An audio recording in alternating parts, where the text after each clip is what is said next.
اليوم راح اغير حال هذا المكان الى غير حال، واحكي لكم خطوه بخطوه ايش قد كلفتني. اول شيء جبت 100 شتله ياس، سعر الوحده 1000 وربع، وبعد وياه ثيل. بالاخير راح اقول لكم سعر الثيل. هاي اول شيء نحاول ننظف القاع. مرحله اولى تقريبا ساوى الوجه الفوق، بعدها بلشنا الحفر باللاين. واجهتهم صبه بس باع ما شاء الله، لحد ما كمل اللاين داير مدار الحديقه. يجهزون الشتلات حتى تنزل باللاين. يفتر الياس داير مدار الحديقه. هسه المرحله يطلعهن من السندانه وينزلن باللاين. بس لزق وحده بوحده. بعدها ينزل التراب بالفراغات من كل الجهات. عاشت ايدك. وهسه كل الياس العراقي نزل باللاين. هسه يبدي يشتغلها بالخرماشه حتى يساوي القاع.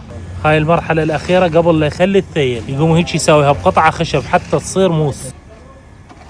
بعدها تنرش بمي. اخر مرحله قبل الثيل ينفرش عليها البتموس وينرش عليها بالكامل. الثيل ينباع قطع مثل ما تشوفون، سعر القطعه 1000 دينار. عاشت ايدك ابو جود على هذا الشغل المرتب. وعاشت ايدك ابو عبد الله. وهذا الثيل هندي مال دياله. هاي صدق هاي احلى مرحله. وهسه تقريبا الحديقه كلها انفرشت بالثيل. حوست شويه ثيل ان شاء الله باكر اجيبه. تبقى المرحله هاي الايام 4 ايام رش تغريق. انا عمار العبادي، تكمله الجمله على متابعيني القديمين. للامانه مو اعلان بس لين شغلهم حلو حطيت لكم رقمهم.